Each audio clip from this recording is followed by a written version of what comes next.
You are now listening to Sweep the Rack podcast featuring Brooklyn Rob and Big Mike.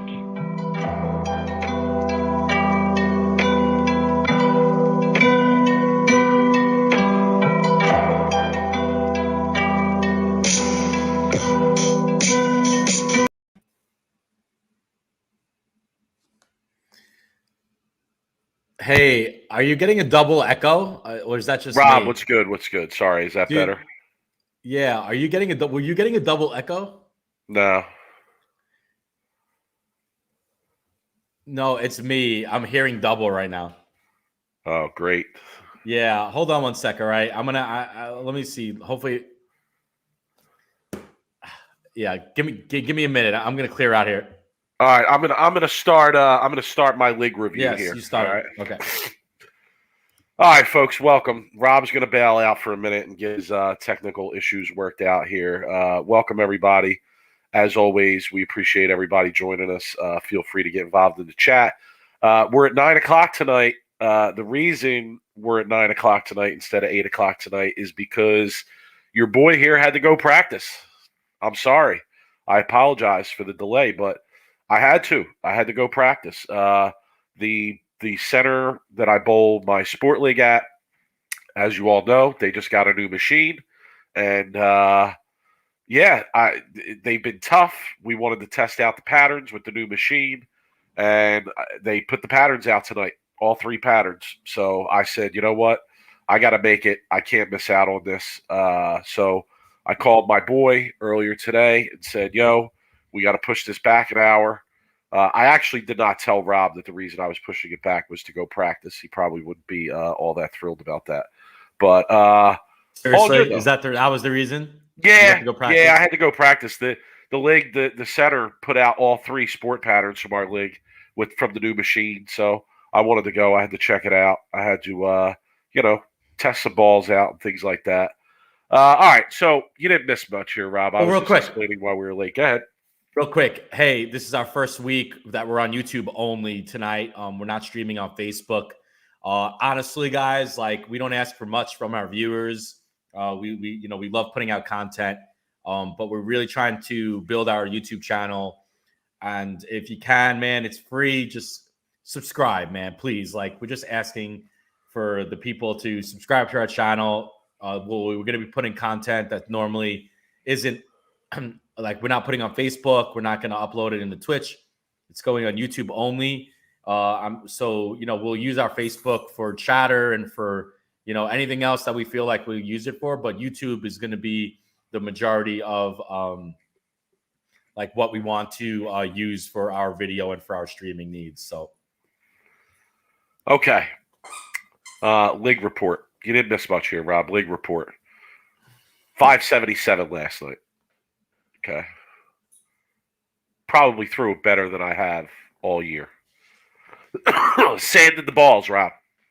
Sanded the ball. Surface on everything. 500 surface on some balls. 1,000, 2,000. 577. That's not Threw bad. it great. What were my games? Hold on. I gotta look them up. I took the screenshot. Let me see. I want to get it right. 198, 164, 215. Probably should have shot 680. Probably should have shot about 680 last night. It's a lot of pins. Oh, so many pins, bro. So many pins left out there. The last game alone, I tweeted it out. People saw. I had a shot to go 268. I went 9 out, the 9th and 10th free for 215. Dude, what's up with your spare shooting, bro? It's funny. It's like, if I throw the first shot good, my spare shooting stinks. But if I can't strike, my spare shooting is often phenomenal. And it's very strange. I think it's just a lack of concentration on my part. The 10 pin was certainly a lack of concentration. The 4 pin, yeah, maybe a little bit different. I stuck a little bit. But yeah, not good. Threw away a lot of pins. The second game where I shot 160, you're not going to believe that. I mean, I shot 160. I started with the first 5 opens. Wow. Okay. I had 55 in the 5th. Okay. So that's and a good I bailout. shot 160 almost isn't bad. 170. All right, I shot almost 170. So I forgot how to throw the ball for like 5 frames. Missed the head Okay, pin 5 frames in a row. So real quick, because I'm going to cut you off here, because Go ahead. I want you to tell the viewers, because there's a lot of people that watch our show that maybe aren't familiar bowling on sport patterns. They bowl their normal house leagues, and you've been struggling for a while on your leagues. And when we had our conversation, what you were explaining to me sounded like you weren't using enough surface on your bowling balls, that you were getting too much. The ball was going way too long, or it either was hooking late or it was hooking early. I told you to put surface on your stuff, right? Which you did. So tell the viewers what putting a 500 or 1,000 grit on your ball did to your reaction compared to what you were seeing in the weeks before. Yeah, I mean, it was night and day, really. It's slowing the ball down versus the ball speeding up as it goes down the lane is pretty much how I would describe it. With the shinier surfaces, the ball kind of seems like it's hydroplaning down the lane. Whereas with the 500,000 surfaces, surface doesn't help miss spares. You're right about that, Brooklyn Bowling Company.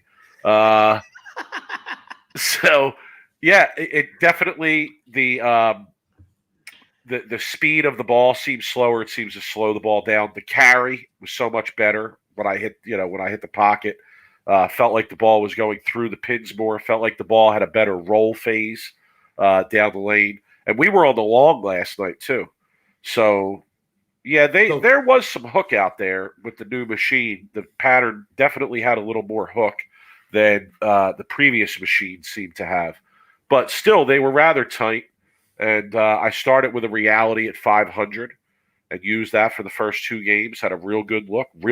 Probably had the best look in the building if I could have executed better. And then the third game, I went strike, flat 10, and decided to switch balls to a Zen with 1,000 surface on it. And man, that looked good too. Looked great. So here's the thing is I kind of want to use this as like a little bit of an education tool for people that are watching. If you are a bowling league and you are noticing your ball is hitting the pocket a lot and you're not striking, you're leaving flat 10s, you're leaving 4 pins, 4 9s. If you're going through the nose and you're going high and you're leaving splits all the time, you feel like you're leaving a lot of, you see 6s, 5s, even, just 7s, and it's just kind of crazy, like weird looking spares. There's a very good chance that you're using, the wrong surface on your bowling balls, that you might think you have surface. It might be at like a 2,000.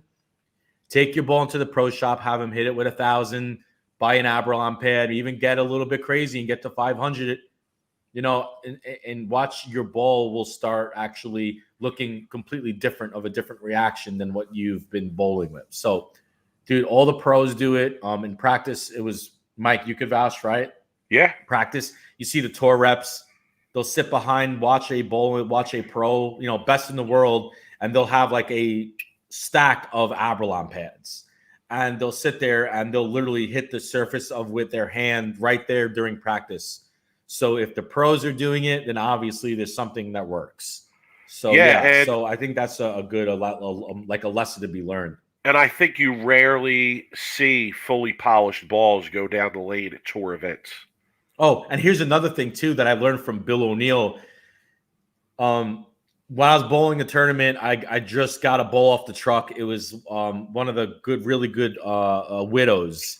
And those widows come with this like extremely like high shine to it, right?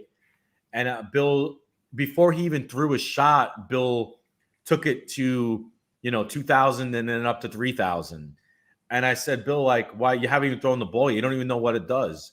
He's like, here's a lesson that I learned early in my career.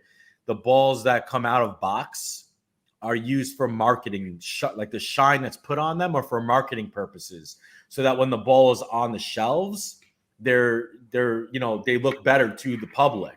He goes, for bowling ball rolling wise, it's very rare that you'd see me throw a ball out of box and not hit it with any kind of pad. So that being said, is you rarely see bowlers these days, especially the pros in the high level that are throwing balls that are out of box shine or actually are shining the ball up. A shine to them is like hitting the ball with a 4,000 pad. They don't polish it. They don't put it in the machine. They don't use any of that polish that they see like on the like shelves at the pro shop. A polished ball to them is a 4,000 grit. Am I wrong in that, Mike? No. And it was a good suggestion, so really good suggestion. We have a question in the chat here, Rob, from Samuel Hamilton asking, what's better, matching up with the ball or the lane pattern? So, I would say your terminology is a little bit off there. I don't think that those things are different. I think that those things go together pretty much all the time. If you're not matched up with the ball and not playing the right part of the lane, it's going to be tough, especially bowling on something challenging. No question. Another comment in the chat, Team Tate, stuff like this is what is needed on the PWBA telecast. Educate the viewers that don't know how or when to change surface. One of the things about the old ABC telecast was the tips of the week. So here's a tip, right, on that purpose, not to get too involved in it, but a good indicator of how your ball looks is look at the last pin that falls when you throw a shot, right?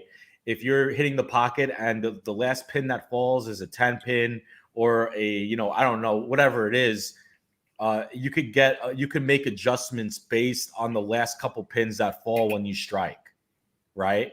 So a good example, which is an obvious one, is if you're tripping a 4-pin, right? You trip a 4-pin and you strike, obviously you have to like make an adjustment next shot, or else you're probably going to go through the nose. If you and watch how your ball rolls through the pins, okay? Watch how the pins fall when your ball hits the pins.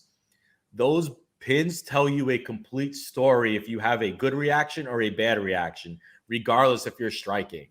Okay, the strikes don't tell the story. It's how the pins fall. Okay, that's my tip of the week.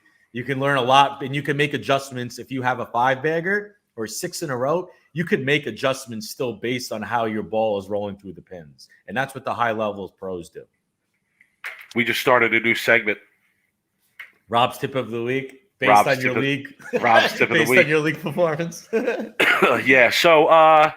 Not only did I bowl league last night, again, 577, left a lot out there. Bowled good, though. We got swept. All 3 games. I bowl good and we get swept. I shoot 470, we win 7 out of 9. It's amazing. I don't know. I don't get it. All right, so let's talk. You bowled the tournament, okay? Let's get to the tournament. Besides bowling my league, I also bowled the tournament over the weekend. Top five? No. Shout to Greg Tack. Shout to New Jersey Sport Bowling. He ran another great event. His events are always good. It was a 41-foot pattern. I forget the other details on it. It was tricky. It was challenging. Again, I had put surface on all my stuff going into the tournament, so had some good looks. Don't know if I should have played out to start. That's what I did. I played out to start. What pattern? It was something he made up. It was a 41-foot pattern of his creation. He's like a mad scientist. He is. So they were tough. They were tough. They weren't tough. Hold on. Let me restart. They weren't tough because the scores were high, especially for a Greg Tack event, and they were scoreable. Guys were shooting 279. Guys were shooting big games, so they were scoreable. But you had to be doing the right thing. If you weren't doing the right thing, they were like impossible. But if you were doing the right thing, they got scoreable. So I bowled good for about two and a half, maybe 3 of the 6 games. The other three and a half games, yeah, terrible. Got lost in the middle, started playing out, got lost in the track for a couple games, then got my feet far enough left with, again, the Zen with 1,000 surface on it. And once I got left with that Zen with 1,000 surface on it, and it's funny, when the ball reaction came to me, my timing came to me. And then because my ball reaction looked good, I started throwing it really good. And when that happened, everything kind of clicked. And I ended up going 242 teen the last 2 to get to minus 98 for 6, which obviously isn't great. But I definitely, again, left a lot out there. I mean, my spare shooting was atrocious. I missed a 5-pin, son.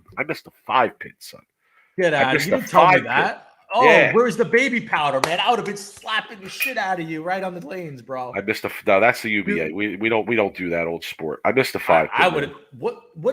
Oh, you still deserve to get your fucking shit. Yo, terrible. I would have Like terrible spare shooting, man. Terrible. Dude. Oh, yeah, terrible. Well, I at least what to work on. If I would have made every makeable spare that I left at this tournament in 6 games, I probably would have made the cut. The cut was like plus a few sticks, and I was minus 98. Like I missed at least 10 makeable spares in 6 games. At least. It might have been 12, 13. It might have been more than that. Yeah. Listen, it brings you back. It brings you back. It does. Dude, good to see Dick, man. Hope things are well, bro. I know. Hi, Dick. How's it going? So it brings you back. You know, like throwing a couple good games. Man, you're lucky I was a ball when you missed the 5 pin, bro. Oh, ooh. Bro, I missed a 5 pin. I missed a 2 pin. So here's the next tip of the week. Make your single pin spares, okay? Because Mike could have probably bowled a lot better. Spare shooting on sport patterns is key. Anybody could throw strikes, right? But no, not true on sport patterns, but spare shooting is still key. This is why spare shooting is key. Yeah, because not everybody can throw strikes. 100%. So you better be able to make spares, or you're really going to suffer. You could find there's tournaments for the first 3 games I had 0 reaction, but the reaction that I had wasn't leaving splits, so I was able just to like try to grind out 180 and 190 games, make spares. And then once they transitioned and I felt like I was able to move left and find something that would open up a little bit, then I could throw some strikes and then kind of catch up a little bit. I feel like that usually is my strategy bowling on a sport tournament, a sport pattern, is just trying to stay clean, double when I can, and find a reaction that's not going to give me the big 4 when I go through the nose. That's going to give me maybe a 3-6 or a 6-10, right? So, okay. Yeah, I felt a little bit different in this event because, like I said, scores got off to a little bit of a high start. I think I may have been fooled a little bit by the people I was bowling around, starting out well. Sure. Bowled with 3 guys, 1 from Harrisburg, 1 from Long Island, and 1 from Allentown. All great guys. I love when the first time poster gets in and gets on mic. What did he say? He said, "This is Julio Rod, long-time viewer, first-time posting. Big Mike, love you. But you are full of excuses." What? Dude, what excuse am I making? I said I missed spares. That's not an excuse. That's me admitting I missed spares. I'm terrible with my spare shooting. Hey, if you want to hear excuses, listen to his league reviews every week when he talks about the lane machine was broke. Dude, no excuses this week. Lane machine was in good order. The shot was good. I 580. Okay. I didn't execute. Is good, man. Too many missed spares. My spare shooting stinks. Practice session, Knob Hill, Friday. What do you think I'm going to be working on? Spare shooting. Yeah, spare shooting, of course. Of course. Dude, get it. All right, man. Well, let's talk. This ain't house bowling. This ain't house bowling, Julio Rod, where you can throw 10 strikes after missing a spare. You know, I'm bowling on something real here. So, again, shout to Greg Tack and New Jersey Sport Bowling. Shout to the guys that I bowled with. They were good guys. We had a nice time and some good conversation while we were bowling. One of them made the cut. The other 3 did not. Rob, I saw one of our old homies there. Joey Pants was in the building, okay? And you know me, I had to go up and get an interview. So we chatted a little bit. We talked a little bit. I put those interviews out on Twitter, at the 215th on Twitter if you want to follow me. Told him about bowling with the Fef. I don't know if he's going to go on, but I let him know that I called him out on there. He brought up the socks story, Rob.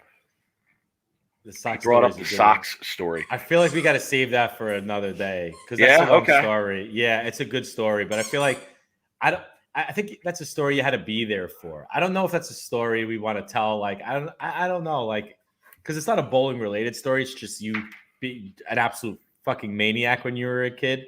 I'll tell the short version. Tell the short version. Okay. We went to a tournament in Ohio, a bunch of us, with no parents. There were no parents on this trip. Was that the trip that we mixed lemonade with beer and we got all messed up? Yeah. That's a story I wish I would have shared with the FF. That was my first experience hanging out with you. Literally mixing lemonade mixed with beer didn't work out for anybody as 16, 17-year-olds. This is no. We were all over 18 at that point. Well, I was over. Yeah, but we weren't anyway. 21. Some of us weren't. Some of us were close to 21 anyway. I know there were a couple people. But all right, we went out to Ohio for a tour. There were no parents there. We go out to eat, and Bill O'Neill, Cracker Barrel. Okay, it was me, you, Bill, and Paluzik, right? Yeah, and the style back then for us, for the East Coast guys, was you didn't wear socks that you could see above your shoes. Okay. No. Like it was always ankle socks. Always. Still to this day, ankle socks. You catch me somewhere, I'm gonna have ankle socks on, right?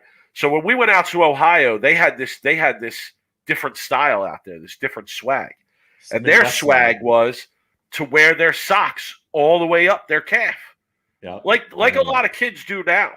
I'll say a lot of the young bulls do this now. They would wear their socks all the way up their calves, right? So here's the story. We go out to eat at Cracker Barrel, and Bill O'Neill, who is in great shape now, but was chunky as a chunky monkey back then. Okay? I have pictures to prove it. All right. He didn't finish his meal at Cracker Barrel. Shockingly. I know. Shockingly. He didn't finish his meal. You finished your meal. Oh, of course I did. So he took his meal to go, right?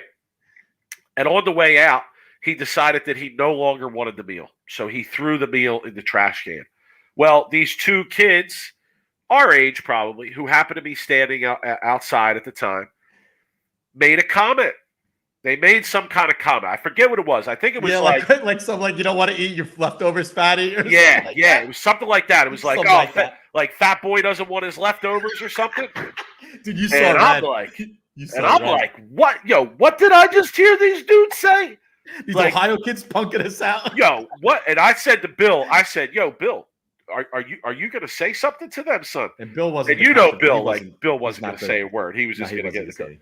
So, we got in the car. We got in the car. I was not going to let this fly. I could not let this fly. We got in the car.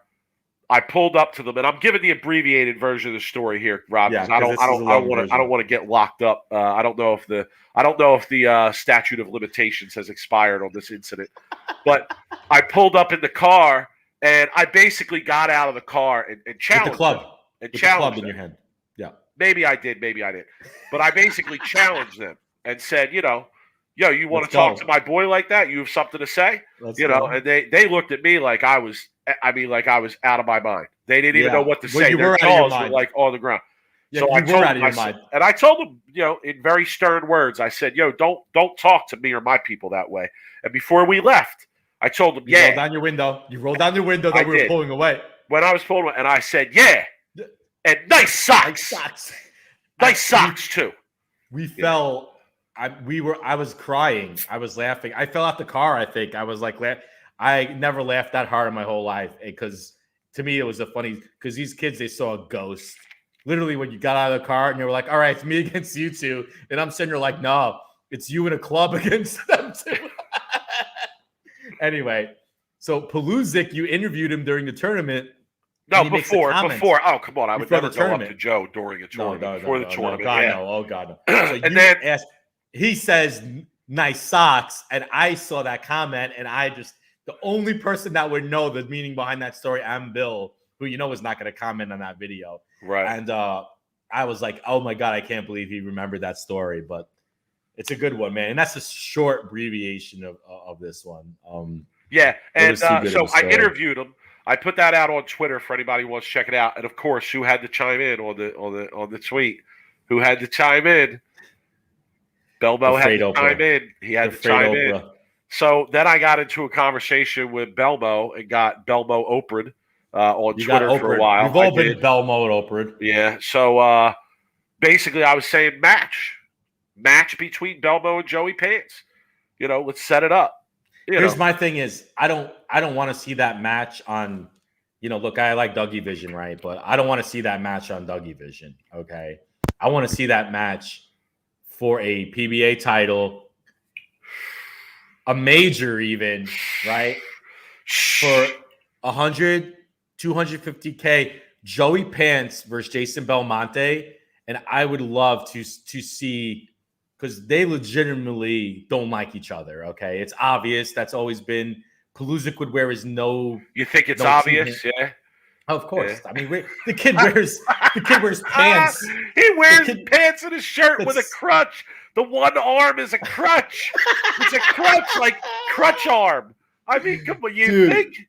But here's the thing: is like the one thing that I disagree, and I agree with you. And Belmo was kind of coming in. I think the PC, like Belmo, right? Like, oh, we're this is not the way it should be. We're all friends, and you're sitting there like, no, dude, like we need to see some like hatred. We need to see some guys actually not like each other. And I agree, man. Look, sports in general, hated rivalries are always going to bring in more viewership and ratings. Okay, we've had this conversation. We've talked about this for fucking 2.5 years since we've been doing this podcast.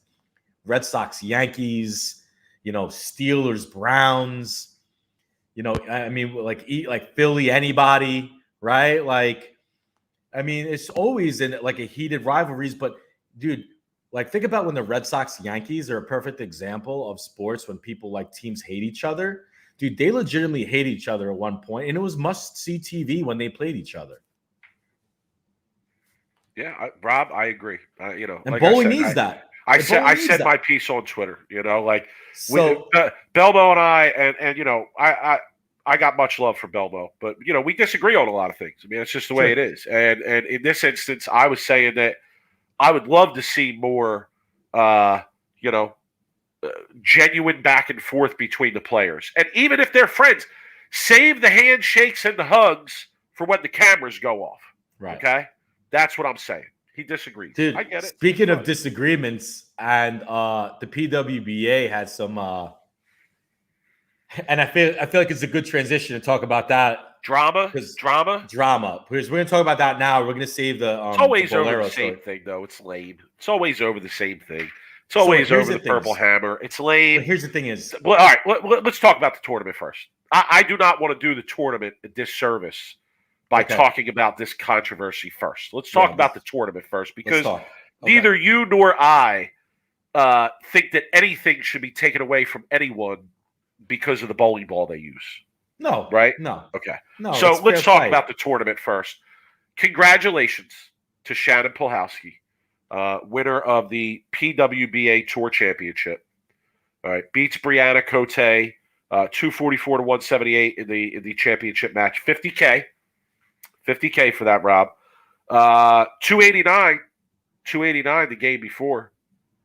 Front 10. Rob, how good is she, yo? How long have we watched her be great, right? And out of all the bowlers I can think of, honestly, and we talk about this a lot on here, about how people's games change and transition, I have to say, her game, the way she throws it today, in my head, is the same exact way she threw it when she was 15 and I saw her for the first time at Junior Gold.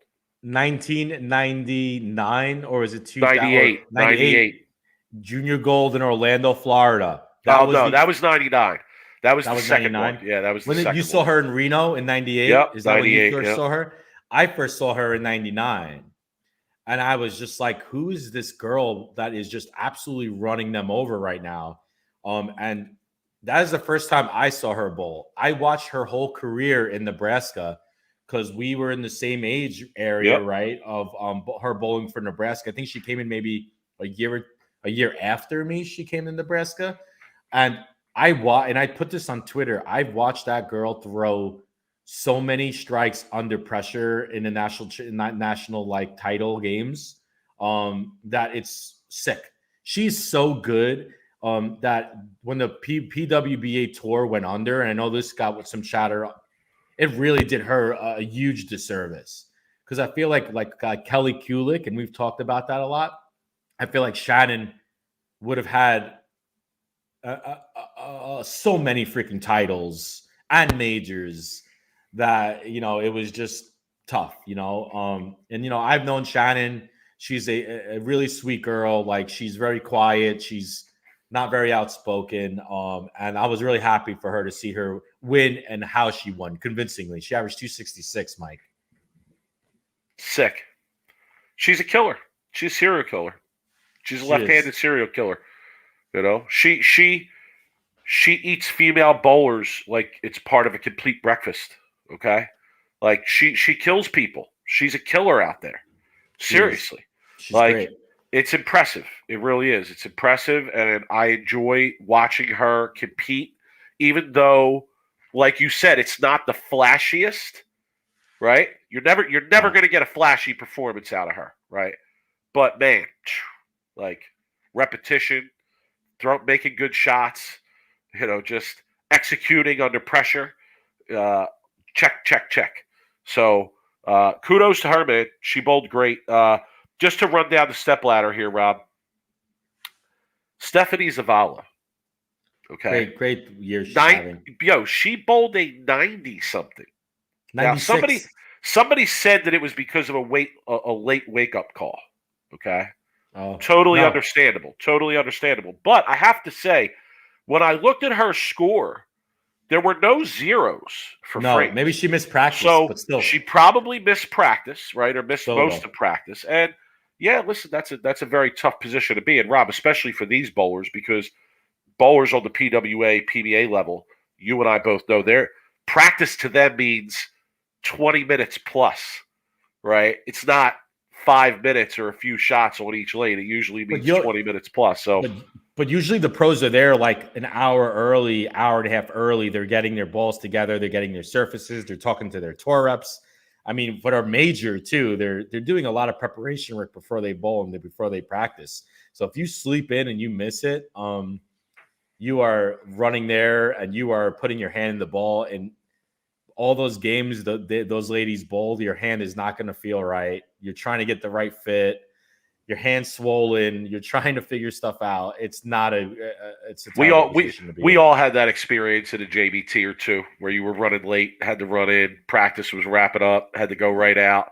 So true story. I bowled a 300 in league once with no practice. I walked on the lane, like no shots, literally had no idea, just went to 20 and just started striking and bowled 300. But I've had other instances in JBT where I came in at the fourth frame and bowled 120, right? Because you had no practice. So okay, so just to recap, Stephanie Zavala, despite that game, Rob, makes the step ladder, makes a run and makes the step ladder after she crushed them the next crushed them the next 10 games. This girl is like superwoman. She defeats Shannon O'Keefe in the first match. Okay, Diana Zavjalova then defeats Stephanie Zavala. Okay, I can't stop myself here, Mike. I'm gonna say it. Dude, what's up with her hair, bro? Like, dude, like, no good. You're not feeling it. Come on, like I like her style. She's always got different styles. She's very unique. I dig that. But yo, I'm sorry, Diana. Yo, you got to get rid of this hair. Like, you got to go back to one of your other styles, man. This is not. It's terrible. All right, I'm done. I feel a lot better now, Mike. No doubt. Okay. All right. Okay. No comment for me. I'm not one to comment on people's appearances. Do whatever you want is the way I look Mike, at it. I didn't like the hair, Mike. I'm sorry. Speaking of hair, people thought I was bald, Rob. People thought I was bald. You were going for the Uncle Fester look? Somebody on Twitter, when I put the video out for the tournament over the weekend, they were like, hey, you have hair. Because I wear a hat every week here, and I don't bowl with a hat on ever. Yeah, maybe they were trying to go for the Uncle Fester look. Yes, I do have hair. Okay, my haircut is actually quite dope. Okay, it's the tight fade, man. The tight fade. Thank you to Donna at Ralph's Barbershop.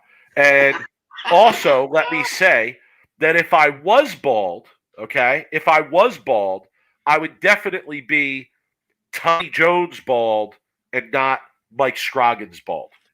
Agreed. 100%. Just to be clear. Okay, I'm just putting that out there. All right. 100%. So. Rob, that was pretty much the whole stepladder. Zavjalova gets to Pulowski.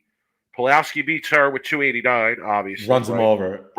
No chance. And then Pulowski defeats Brianna Cote in an easy match, 240 to 178, 50 grand. Can we get to the drama, please?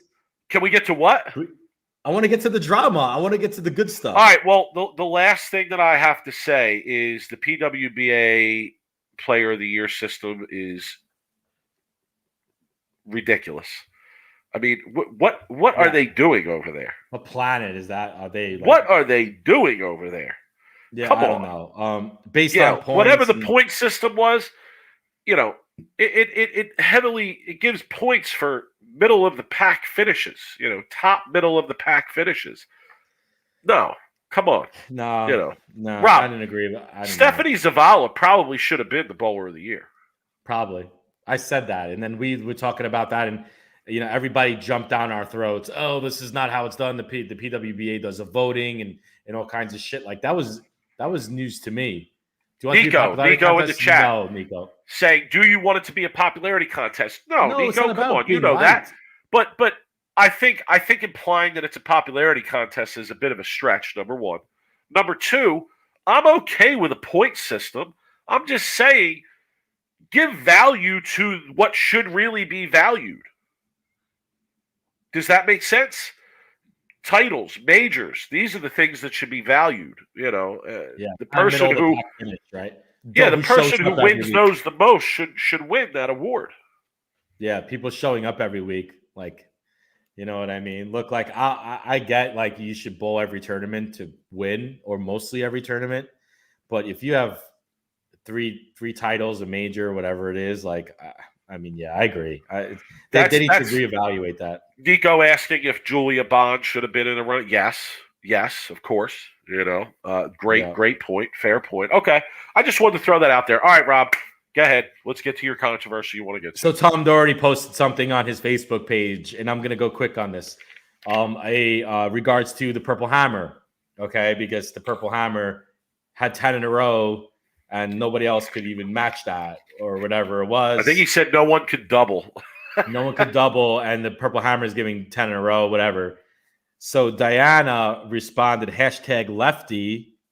Okay, got a little bit of momentum. Okay, what are you trying to imply here? Oh, that she was a lefty and she had 10 in a row. Okay, Daria then Pychak, who's been on the show, great guest. Check out our archives if you want to get that interview. Don't forget to mention the Purple Hammer was bowled on the other side with a like kissy emoji. Okay, so this wasn't really a big deal until Erin McCarthy, okay, who's also a PWBA bowler in her own right. She's a fantastic bowler, been on TV a lot. Puts up a post, and it's a very long Facebook post. Okay, I'm not going to read the whole post, but pretty much saying that the PWBA bowlers, that she's calling out some of the women who are part of the PWBA. Yes, the ball she used has been thrown many times, but by many players for titles. And yes, there are many times when it's, advantageous to be on the left side. However, there are times it's not. Shame on those for trying to discount or justify why she outbowled and outscored her opponents on that telecast. And then she went on another paragraphs about blah, blah, blah. Those should be teaching young people and how to respect their all kinds of like on her high horse. Okay. Let me tell you something. Okay. I posted this on Twitter, but I never really gave any feedback of how I felt about this whole situation. I love the back and forth. I love it. Erin McCarthy needs to chill out. Okay. Bottom line. Okay. Diana and Daria, first off, there's nothing wrong with a little bit of rivalry of them like saying, well, yeah, well, you guys you're joking. A lefty. They were kidding. I know Daria for a little bit. Like Diana, they're not toxic people that are looking to insult or put down like Shannon. They're at the minute they can. Okay. They're also people that are ultra into their social media presence, and like you're not going to go make a comment like that is going to start a firestorm in a serious way. Like, come on. Dude, Erin needs to like chill out. Okay. She made a probably joking comments into this big ordeal, a big, long, serious Facebook post. And then everybody, of course, you know how it goes on social media. Everybody's jumping on the Erin wagon, right? Well, they shouldn't be doing this. Everyone's offended. Cancel culture is out. Oh my God, please do all this and all this. Cancel Daria and Diana. That's terrible. And I'm sitting back going, chill the fuck out, people. Like they were joking. It wasn't a big deal. Erin makes this big comment post. Like she's like this, like so like church girl, okay, that's never done anything wrong, and everybody needs to, hold hands and sing Kumbaya. All right, Erin, look, if you're listening or you get this or someone tells you, relax, calm down, take a deep breath. Now, do I think there's smoke behind the fire? Do I think that Erin maybe has some problems with maybe Diana and Daria prior to this? I don't think you make a post like that if you don't have a problem with them before. Maybe something that you are maybe jealous or they did something to piss Erin off prior to that Facebook post. No doubt in my mind. Mike, I'm speculating here, but am I wrong? I was going to say, you're speculating like a speculator tonight. Go ahead. What do you think, though? Am I wrong, though? Am I wrong that the fact that I'm not going to make that post if I wasn't trying to start shit and piss people off to get them to be angry at them? Right? I don't know. I think it could have just been misinterpreted because it's social media and tone is tough. But I will say that, like you said, is where there's smoke, there's fire. And let's be clear, Rob. Here's why some people are probably sensitive about any kind of comment related to the lefty thing always, right? Always, but the Purple Hammer too, because that's what this is really about, right? It's really about the Purple Hammer, cheater ball, right? The cheater ball. It's really about the fact that the people who can't use it are at disadvantage, are pissed off because they can't use it, and the people that can use it love it and use it whenever they can. And I don't know, man. Honestly, I'm a little tired of the bitching and complaining. I am. Suck it up. That's what I say. No one was complaining when one company's balls hooked an arrow more than every other company's balls for 10 years. Nobody said, "Oh, let's look into why this ball does this and others don't." No one really said look into that. We got into the issues with the hardness and all that. We've talked about all of it, right? I understand. Storm has a pitch black, a pitch purple, a fast pitch, 3. They have like 5 urethane balls that these people could have chose to use, right? Now, if you have a great look with the Purple Hammer on the left side and you're the only lefty bowling on the show, is that an advantage? Oh, 1,000% advantage, right? But don't blame Shannon for taking advantage of an advantage, right? That's what sports is, right? If you're playing in the NFL and you're able to read, the other signal calls and you're able to get plays early, that's an advantage. You're going to take advantage of it, right? That's not Shannon's fault. Don't bust Shannon's balls. She's awesome. She bowled what she had and she fucking ran away with it. Now, if I was bowling against Shannon, would I have been pissed? 100%. I made a major show and I have to bowl against the lefty using a Purple Hammer on the up 5 that's going to hammer me. Oh, you're going to be pissed as hell. But I mean, look, like that's the way it goes. You're going to deal with it, right? Rob, Nico was asking if we had a chance to read Daria's reply. Yeah, it's all like PR stuff. It's just like she apologized that shit was taken out of context, whatever. I don't know the exact post. Look, Nico also asking if we have any thoughts on why the right side got trashed during the show. I mean, I watched the show pretty closely, Nico. My thought, in a word, would be carry down. They seem to get real tight down the lane for the righties. Which is standard on a show for righties when there's 4 righties and 1 lefty. That's standard, right? I mean, there's always just transition on the TV show, right? The lights, between the lights and the traffic and the practice. Just wait till the women are bowling two-handed. That's going to be even worse of a transition these women are going to have to deal with. Yeah, you also had a lot of traffic at different points in the lane. Like Stephanie Zavala was playing deep and in and hooking the whole lane. And Zavjalova was hooking it but playing a straight angle through the front part of the lane. And then Shannon O'Keefe was track area and straight through the front part of the lane. So, dude, I agree, Matt, 100%. It's her first title since 2006. Okay, let it go. But on the other hand, I kind of feel like Diana and Daria were we're kind of just poking fun how like I would poke fun at my friends who were lefties and they would bowl great. And I'd be like, oh, left side's walled. Oh, you're using a purple hammer, you know? So if that's the serious feeling about like how they feel with the left side and the purple hammers, are they discrediting Buttriff and Svensson's career? Because that was my point. Like, because that's all they've done for the past, God, how many years, Mike? When, you know, just dominating with purple hammers or pitch blacks playing up 5. Like, look, like, yeah, when they have it, and it's tough to beat them. But guess what? People are beating them every week. You know, it goes back and forth.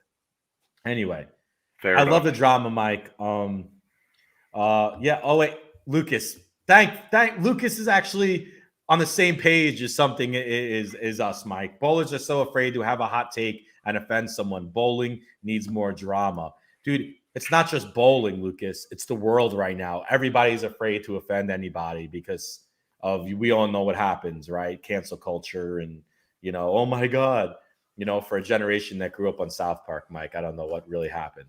Anyway, that being said, let's get back to bowling. So we're gonna give you guys some more drama. All right, Mike, we got a interesting story that we're gonna share for the people. And do you want to break it down for them a little bit, or you want me to play the video? And do you want to like give them some context of like? No, what I think I'll give some context and introduce it. So a few weeks ago, we got an email from a guy named Adam Shulkin, who's from the like Baltimore area, Maryland area, and basically he reached out to us because he had a story to tell that involved some negative experiences that he had as a bowler at Bolero. So Rob and I decided to bring him on the show, but we did it we recorded the interview outside of our live show.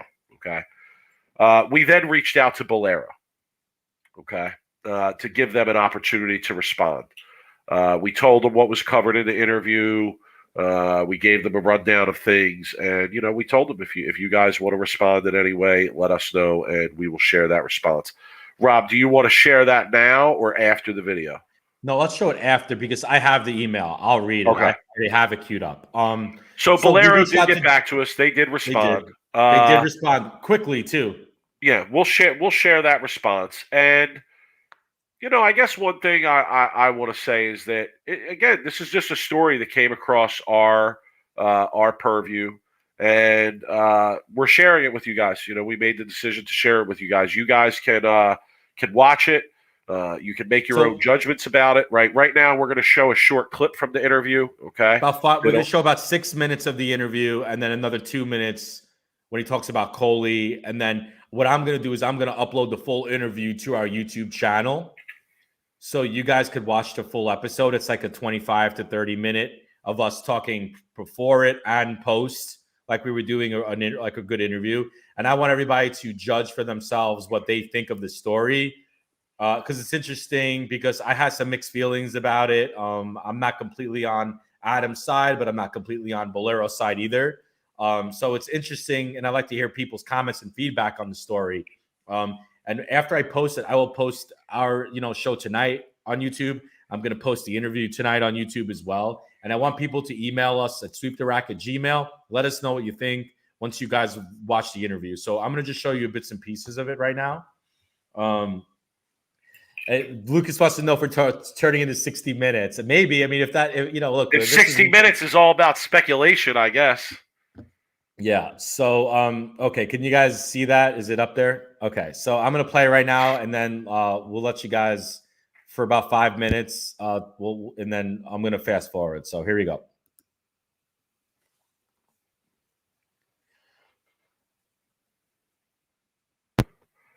I can't hear it, Rob. I don't know if they can. Oh, you can't hear it? Let me try something here. Oh, wait. Shit. Sorry. Let me, I got to pull this back up now. Damn it. Okay. I X'd it out. Everybody knows we're not technical experts around here, bro. I'm trying to be. Where are we? 257.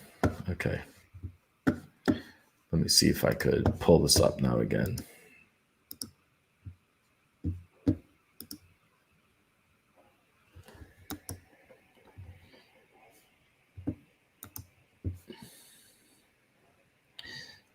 I'm gonna play it real. Let me know if you could hear it again. Can you hear that? No. You're not hearing that? Nope. Okay, hold on.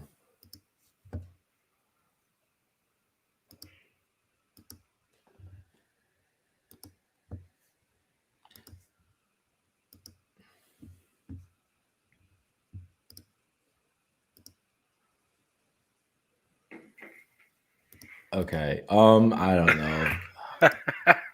I'm all fucked up. People are giving you a hard time in the chat, son. Brooklyn IT Rob. I love it. Dude, it's because there's only one person that's going to be doing the IT part of it. So if it's, I feel like maybe we just post this on YouTube and let people watch it, honestly, and then get back to us. Okay.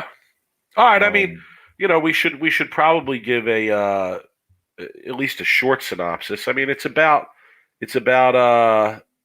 customer service, right? Yeah. It's basically the gist of it, anyway.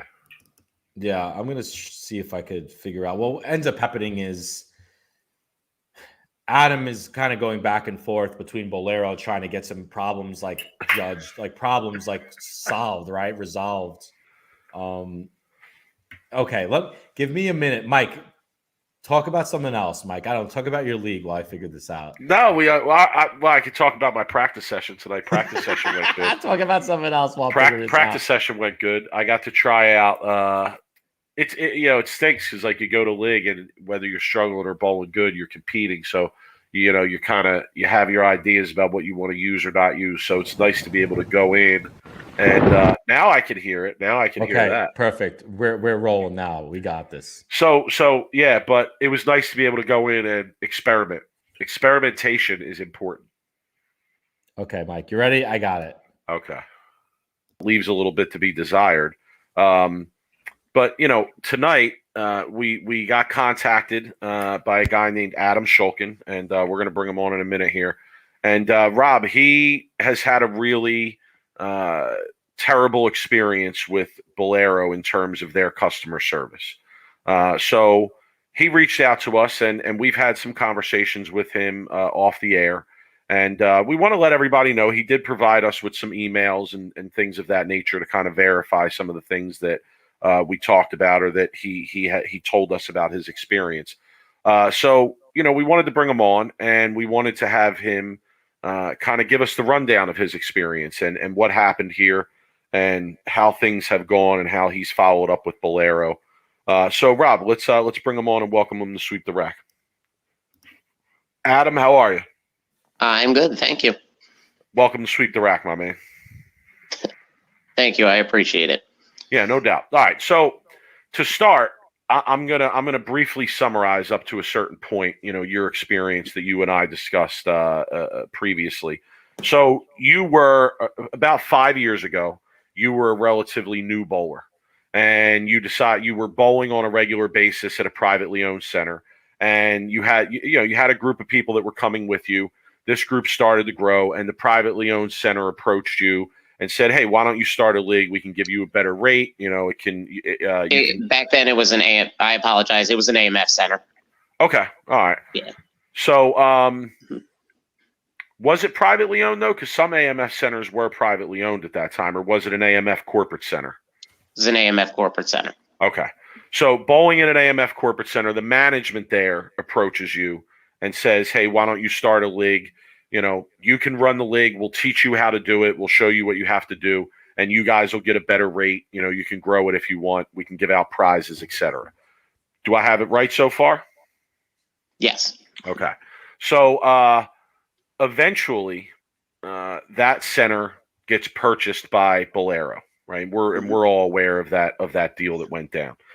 When that purchase happens, and when Bolero took over, if I remember correctly, they made some changes in management to the center that you were bowling in, and pretty much in coinciding with those changes in management, things started to not run so well from your perspective in terms of a person running a league, where there were mistakes with the standings, there were mistakes with some of the clerical aspects of the league, and your concern was mainly that mistakes were going to be made that were going to lead to mistakes and prizes for people, and that was then going to fall on you as the representative who was running the league.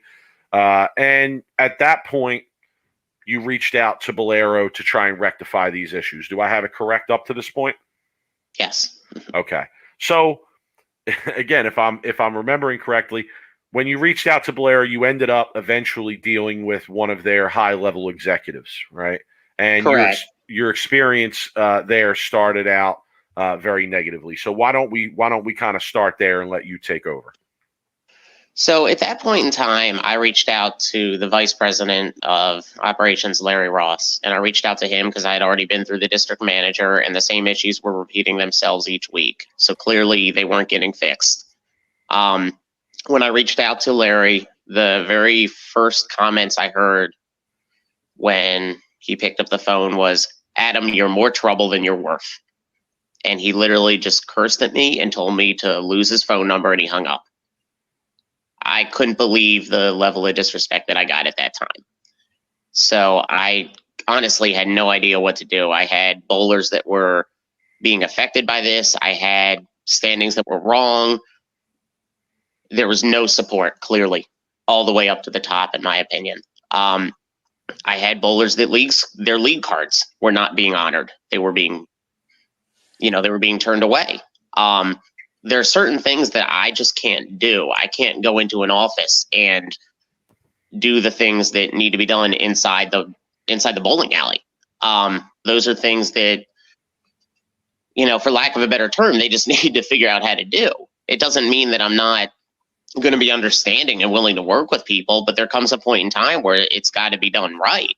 And it just didn't seem to be happening. So after that conversation with Larry, I tried reaching out to other people at the corporate level, and I was just dismissed, basically. I then actually started bowling.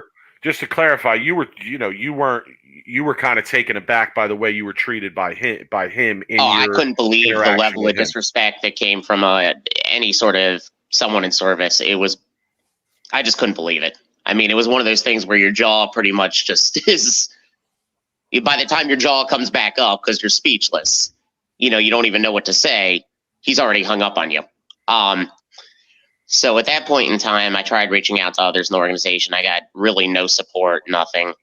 Eventually, and it happened to be that summer where I had actually started bowling in a privately owned center because I had moved my area for work. So I was actually, instead of in Baltimore County at the time, I was now in Crofton.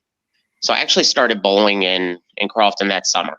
And I planned to at least go back to that center with a lot of the people that I knew, the AMF house back then, for the fall season.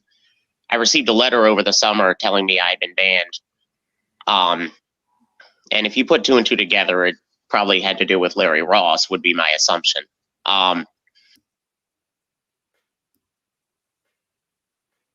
Mike, we're gonna put on. I'm skipping right now to right here. What are they going to do? Ban me? Yeah, the only thing I don't understand about it is that if I were you, I certainly wouldn't want to see any business or see as little business remain with their centers as I possibly could. So, to be trying to work out issues on behalf of the bowlers with Bolero who ban you, I just would have told these bowlers, listen, my advice to you is to find a privately owned center to bowl in. And I know there's, like we discussed, that there's not really many privately owned centers in the area in our that we're state. discussing. They'd have to drive. Yeah, so they'd have to drive a lengthy distance, and I'm in the state of Maryland. It would be a lot to ask a lot of them to travel that far, although some of them are doing it now because they're just they just don't want to be there anymore. But again, Adam, sorry to cut you off. I have a question. Yeah, so sure. You've been reaching out to Coley, and you said were you ever able to actually get in touch with her? Did you have conversations with her? What was that? I had a conversation with Coley I think it was last summer or early fall. And basically where I left the conversation with Coley is, even if you were to allow me to come back in your centers, I wouldn't feel comfortable doing it. What I'd like to do is when people reach out to me, I would like to give you a chance to talk with them and see if any of these relationships can be mended, is really where I left it with her. And then I said, all I ask in return is that I'll send you an email saying, hey, somebody's reached out to me. Do you mind if I pass your contact info along to them? And all I ask in return is that you respond to that email. For the last year, she did that. And then all of a sudden, this Bowl America purchase occurred. And they shut down that center and clearly aggravated a lot of people in this region.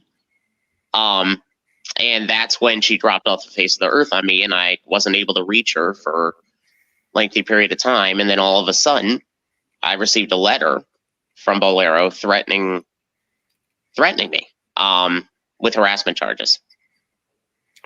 And reminding you, because Rob and I have seen that email. Not only did the letter mention harassment charges, I believe in the state of New York where Bolero is based, but it also reminded you that you were banned from their centers, which was kind of pointless because I've been banned for 5 years, so I don't really see why that's relevant. But right. And to your knowledge, that correspondence was sent from somebody involved with Bolero's legal team. Am I correct? It was. Mm-hmm. Okay.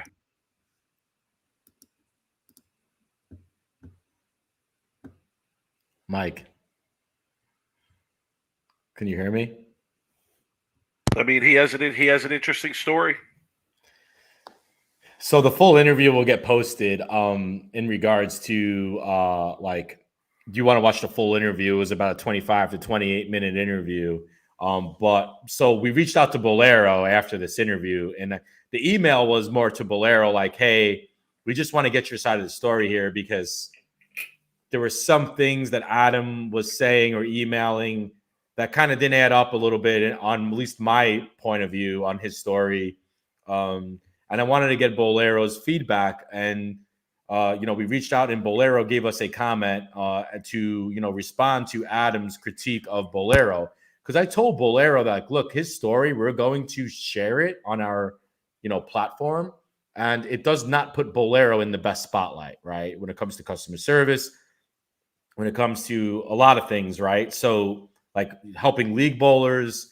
And then so Bolero reached out, and then this was Bolero's response.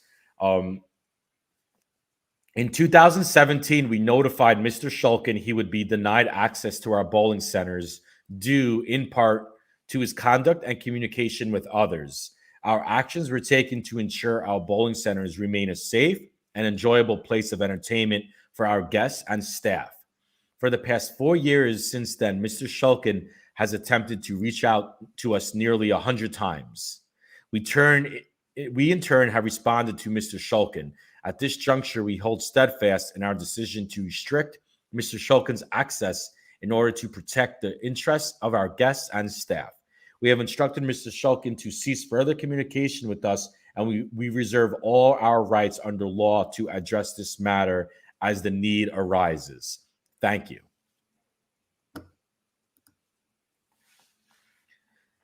Mike, you're on mute.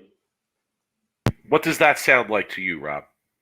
It sounds like Mr. Shulkin was very, very persistent with Bolero to the point where Bolero just kind of had enough of him and was just like, dude, he reached out over 100 times. And over 4 years, though. Over 4 years, though. It's true. I mean, but he was banned 5 years ago. He was banned a while back. There was some parts of his story that didn't make sense or didn't add up to me. It sounds like they're trying to insinuate that he's dangerous. Yeah, I mean, because they didn't want him to be around their guests for safe. What did they say exactly? Yeah. Reached out to nearly 100 times to ensure bowling centers remain a safe, enjoyable place for entertainment for our guests and staffs. So they thought that he was dangerous. Yeah, that's what it sounds like. And the one thing that didn't add up to me or didn't make sense is the fact where this Larry guy gets on the phone and like curses him out instantly.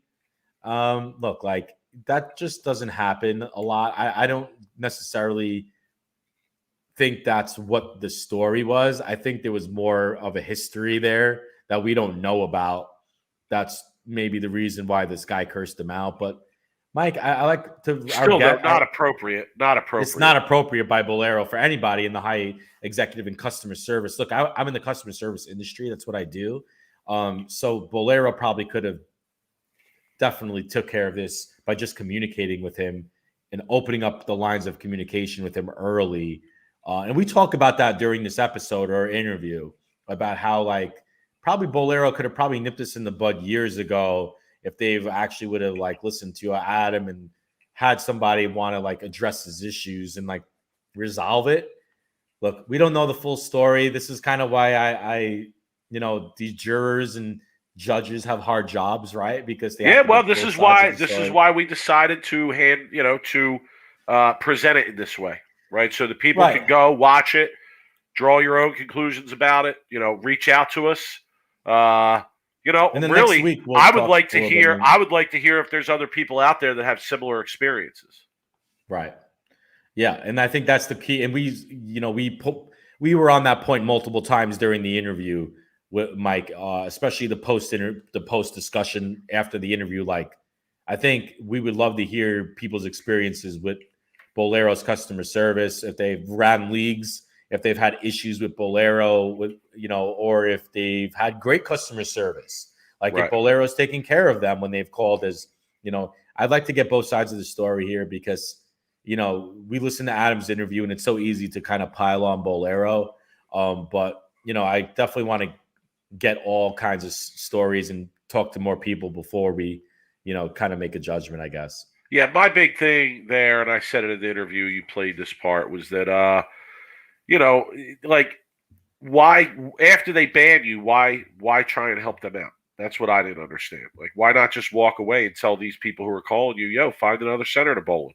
I'm sorry. That's what I would have told them. I'm sorry. Like, the place is terrible. They banned me. I have nothing to do with it anymore. Find another center to bowl in. I mean, I understand his perspective about, wanting to help people and whatnot. But, again, like, that's why we decided to present it in the way that we did. All right, Rob. It's everybody's favorite time of the week.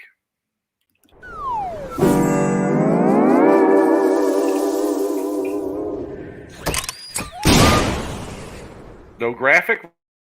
All right, I was gonna say, where's the graphic? What do you mean? I might be on delay right now, maybe. I didn't see it. I've kind of had all sorts of IT problems, it looks like, tonight. All right, Mike. Go ahead, Mike. I'm gonna give it to you first. All right. Based on my tournament experience this weekend, and my running into Joey Pants and the interview with Joey Pants and all that, I'm going to use a worst of the week from James Conway. Okay, James Conway. This is from the U.S. Obviously, it's from the USBC Bowlers Discussion Forum, the biggest trash can on the bowling internet. And this post is by James Conway. And I have to get descriptive here.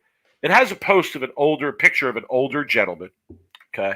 This older gentleman has on a purple Roto Grip shirt with white and gray squares all over the shirt, right? Kind of looks like a Matrix type design. Okay.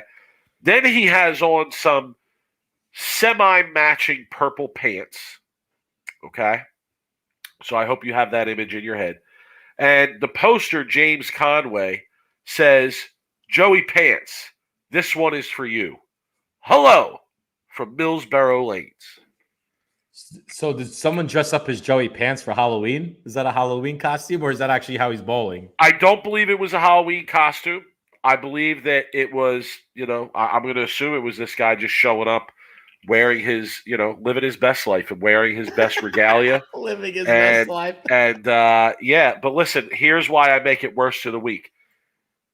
We really don't need anybody encouraging or imitating Joey Pants. I'm just saying. I hear you. That's a good one. I'll agree with that. Okay, so my worst of the week, and this is the first time, Mike. Rob, look at this comment. Yeah, look at this comment. Yo, so Fred in the chat.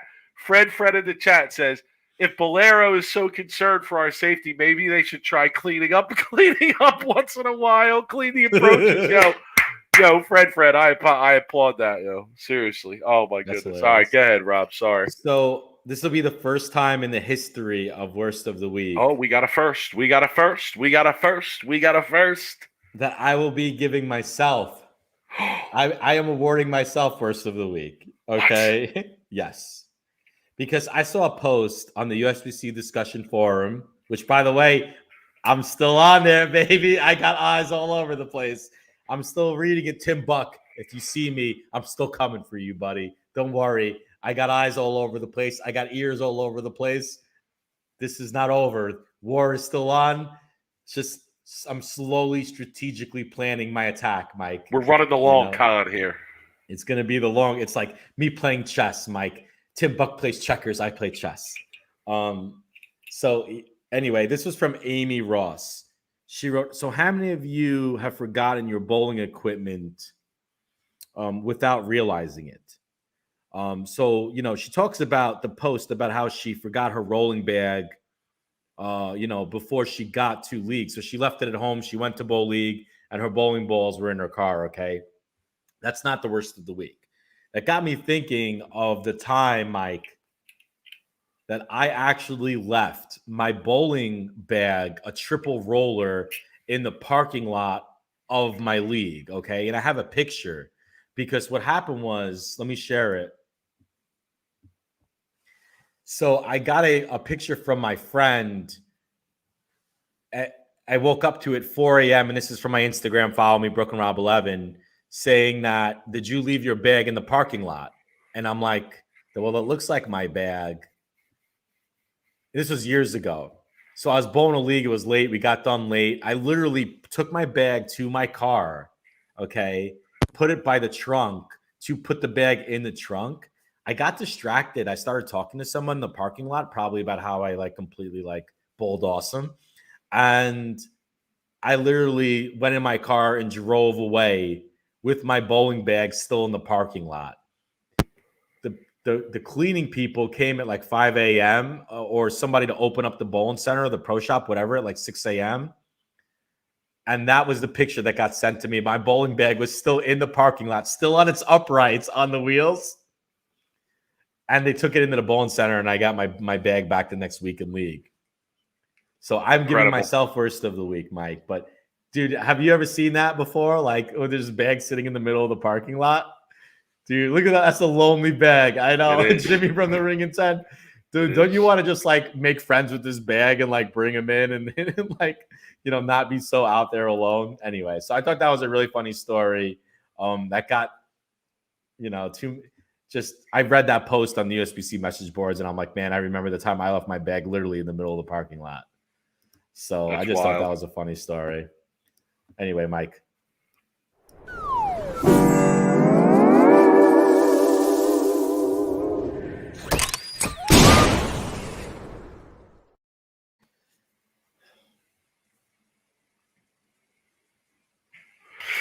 All right, Rob. So this is kind of a little bit of a somber final thought for me. I saw this on bowling. I saw this on a Twitter at the Weber Cup. That Thomas Leanderson passed away. Thomas Leanderson represented Europe 8 times at the Weber Cup from 2000 until 2007. My condolences and thoughts go out to Thomas Leanderson's family. He was a great bowler. Mike, I know you've watched the Weber Cup and probably remember Thomas as a bowler. So, my thoughts and prayers and condolences go out to Leanderson. And, look, the bowling family is a small family. So when someone, passes away in the bowling family, the whole bowling, I feel like industry or the bowling family, we all kind of feel it in our own kind of way. So, so that's my, final thoughts. Yeah, I'll echo those sentiments for sure. Cancer, terrible disease for sure. That has impacted a lot of us. So I think we all, when you hear that, a lot of us have experiences that we can relate to and empathize with people in that position. So, definitely condolences to his family. All right, Rob. We're gonna wrap it up for this week. Thank you to the people for joining us as usual. YouTube, please. YouTube, subscribe, Please. rate the show. Help us out. Rate us. Leave a comment. We need to run another comment contest. Yeah, we need to do something. We need to do something if we hit 1,000 subscribers, Mike. Maybe we give a bowling ball. True. Maybe we have a party. Ooh, tailgate party. That would be Bolero Carolier. Very good. All right, Rob. I got Nob Hill on Friday. I'll be there practicing if anybody wants to join me. Also looking for matches if anybody wants to hit me up. Hit us up on social media. I'm at the 215 on Twitter. He's at BrooklynRob11.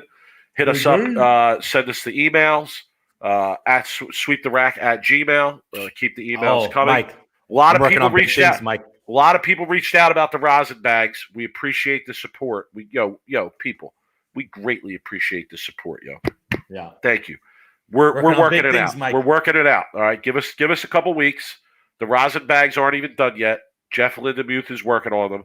Once they're done, we'll Lindy's bags. Shout out to Lindy's bags. We'll have word for the people that want the worst of the week rosin bags.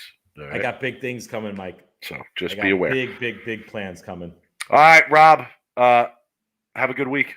You too, man. Good luck Friday on your action practice. No doubt. Have a good one.